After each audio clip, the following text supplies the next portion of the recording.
Hey, what's up, everybody? This is Charles. I want to welcome you guys to another episode of the Dreamerspro Show, where we cover everything from sports, hot topics, classic debates, entertainment, and we give you guys a fresh perspective on things and how we see them. And today we're going to be talking about something that's very interesting. But before we get into it, please make sure you like the video and subscribe to the channel. Now, today we got a pretty interesting show. It's centered on LeBron. And funny enough, there was a really controversial non-call that took place yesterday between the Lakers and the Boston Celtics. I saw the highlights of it this morning when I woke up because it was really, really late. Where I am to watch that game, and it's been circulating all over the internet. At first, when I saw it at first, I thought it wasn't a foul because I'm like, how's it a foul? But then when they showed it from various angles, obviously it was a foul, so he was supposed to go to the line and shoot that, but he did it, and I'm sure they've now made their opinions pretty clear in the NBA.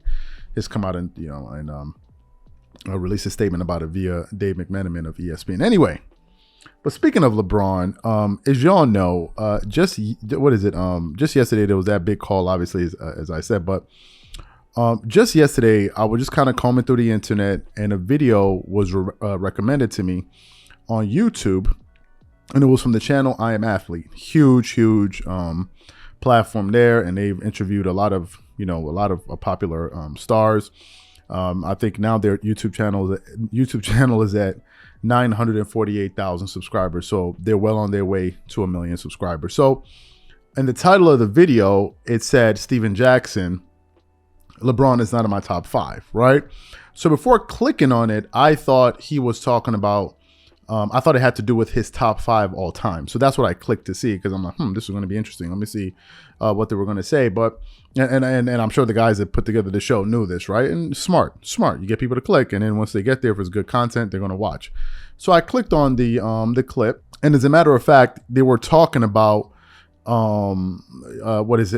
They were talking about who's in his current top 5 list of NBA players today. So that's really what he was really talking about there. And there was a lady on the show. She was new. I've never seen her before. And, she was asking some of the questions. And then it got to one part where she asked him to kind of give his thoughts on the situation between Shannon Sharpe and the Memphis Grizzlies players that took place in LA. We all know it by now. And she was asking Steven Jackson to give his take on it. And as Steven Jackson was talking, he made a very, very interesting observation and a point. So what we want to do is we want to play his exact comments as it relates to Shannon Sharpe. And then we're going to come back and react to what he had to say. So take a listen to what Steven Jackson had to say here. If Shannon weren't Shannon Sharpe, right, he would not still be in his courtside seat after getting into it with a player, with a team.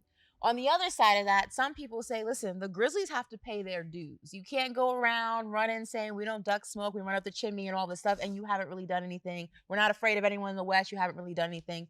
Where are you on the situation, and how do you feel about Memphis and their whole swagger as a team, and how do you feel about Shannon Sharpe getting into it with Dylan Brooks? Yeah, well, with Shannon Sharpe, that's my unc. I love Shannon. I talk to him all the time. You just got to remember, unc, Bron ain't going to run up and fight nobody for you. Keep that in mind. Hold on, what? Bron ain't going to run up and fight nobody for you. For Shannon. He has a point. Because that's not Bron's MO. Bron ain't gonna do that. Bron's not going to do that. Man, Bron can see Shannon at a restaurant get into a scuffle. If he with his family, he ain't finna run over there. That's the last thing Bron, so keep that in mind, Uncle Shay Shay. Bron is not gonna fight for you. I know you love him, but he's not gonna, you know what I'm saying? It's not gonna be reciprocated. What was the second question? How do you feel about the Grizzlies and their swagger without having proved anything in the NBA? You should be confident. I love the fact that they're confident. They should be, but they haven't won. And that's just the truth. Like, you can be confident, you can talk all this, but you got to back it up, right? And ain't nobody really listening to that. The Warriors ain't listening to it. They sitting on 4-5 chip. They ain't listening. The Lakers sure ain't listening because you got one of the best players to ever touch the court on their team. They ain't listening. They got championships all in the Raptors. What they got in Memphis? The best thing that happened to Memphis was Zach Randolph. That's it, as of now. Right? So they can do all the talking they want. Guys in the basketball world, yeah, we going to chirp with you, but y'all ain't done nothing. Ja, you on your way, and you can do some great things in this league. So you heard what Steven Jackson had to say, basically saying, Uncle Shay Shay, I love you, but you got to know that LeBron is not going to ride as hard for you as you ride for him. Now, to me, the reason I thought that, okay, let's produce a show around this is because I think there's some pretty interesting lessons we could take away from what he had to say. In terms of what he had to say in this particular case specifically, I believe him. right? I believe him. Why? Because as I said before, initially when that, on the shop or Uninterrupted, they had Antonio Brown on there. And Antonio Brown was on there, and he's not a fan of Shannon Sharpe, as y'all know. And I think LeBron was on that episode. And I think he pretty much called Shannon Sharpe like a bozo or whatever it was. And LeBron was there. And he didn't say nothing. He didn't come to his defense. He didn't say nothing. He just kind of, let it go. And maybe some people would have thought, if it was some people that have been like, hey, man, to me, I think Shannon is cool. What makes you say that, right? Like, because I don't feel that way. But he didn't do that, right? So there's that situation there. Now, obviously, after the Lakers game, you saw LeBron come over and talk to Shannon Sharpe. Obviously, we don't know what he was saying. But after the game, however, when he was asked to give his thoughts on what happened, he did say that I have Shannon Sharpe's back 100%. But obviously, those are just words, right? You never really know until you're in the heat of the moment and something is happening. That's when you're going to understand really, okay, who has my back and who doesn't have my back. And I think really that's a lesson here. Few things to take away from this.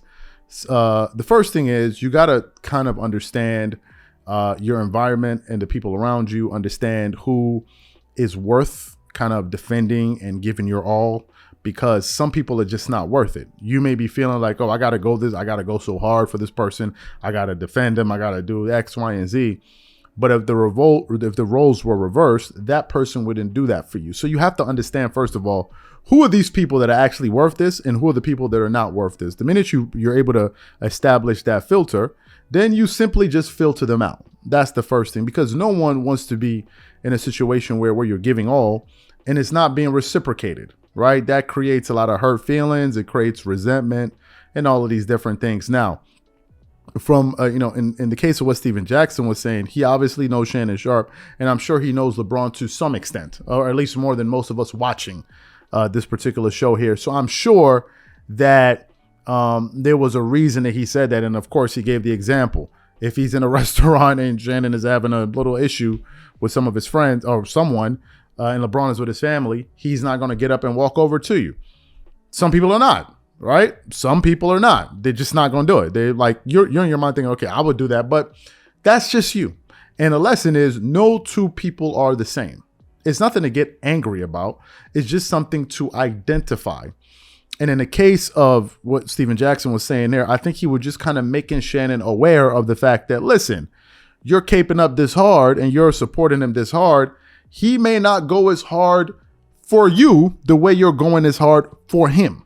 So I just hope that you're aware of that. If you're on TV defending him, saying he's the GOAT, this and this and this and this and this, you go do something, you lose your job, I don't think he's going to be sending you checks every month for whatever it is, whatever he would send you every month. Hey man, let me, given all the support that you've been giving me and really trumpeting my name, I'm gonna throw you, I'm gonna throw you a solid, and I'm gonna just, take care of you. Well, some people will do it.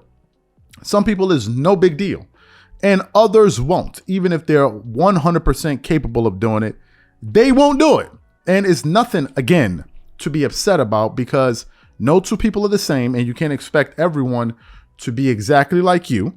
So you just have to identify, okay, who are the people that I'm going to, go this hard for, and who are the people that I'm not. And the people that you're not, it doesn't mean that they're bad people. You just understand where you stand with them. That's just, to me, that's the lesson here. It's not about a shot at LeBron, nothing like that, because I'm sure Shannon Sharpe has friends that if he were to ever be in a tight spot, they would 100% come through for him. And I think Steven Jackson is just saying, hey, bro, if you think that LeBron is that person, I would think, again, that's what he thinks, right? I don't know, because I don't know LeBron. Some people think LeBron is an opportunist. I don't know him, so I couldn't tell you for sure. And another reason that I'm saying this is simply this. The reason I believe Steven Jackson has a little bit of credibility on this issue is simply this. The brawl at the Palace, Malice at the Palace. If you guys remember that, when Ron Artest when the thing first started, right? And Ron Artest started running into the rafters, the bleachers or whatever it is, to go meet whoever he thought threw that cup at him. The person that was running up there just as fast as him, like literally just as fast as he was who? Was Steven Jackson. Steven Jackson was up there running, and he was up there supporting his teammate. Why? Because that's his teammate, right? We're together. And for him, if we're on the same team, We're on the same team. And if you're going to go down, I'm going to go down swinging with you. That's just his mentality. And he said that when they asked him about it, he's like, that's my teammate. If my teammate is in trouble, I'm going to come defend him no matter what. So that's just the type of person he is. And maybe that's the standpoint he's thinking of, because maybe he's the type of person that if you really support him hard, he'll support you, very hard as well. And maybe he's somebody that can notice that in people, that maybe, okay, this guy, for as much as this guy supporting this guy, this other guy, is not going to do it. So that's my take on that. So the question is simply this. Number one, do you think Steven Jackson was right by number one saying, hey, Uncle Shay Shay, you going this hard, he ain't going to go that hard for you, right? Do you think it's true what he's saying? Or do you disagree with him that no, LeBron would come to the defense of Shannon Sharpe the way that Shannon Sharpe sometimes gets really, really irate at times defending LeBron James' name? And number two, I think it's important that you guys identify people in your life that, you're willing to do that for, and those who you aren't willing to do that for, and understanding those who won't do it for you. I think it's just important. So this is my thoughts and opinions on this. Whatever you guys think, leave your thoughts in the comment section, and we definitely catch you guys on the next show.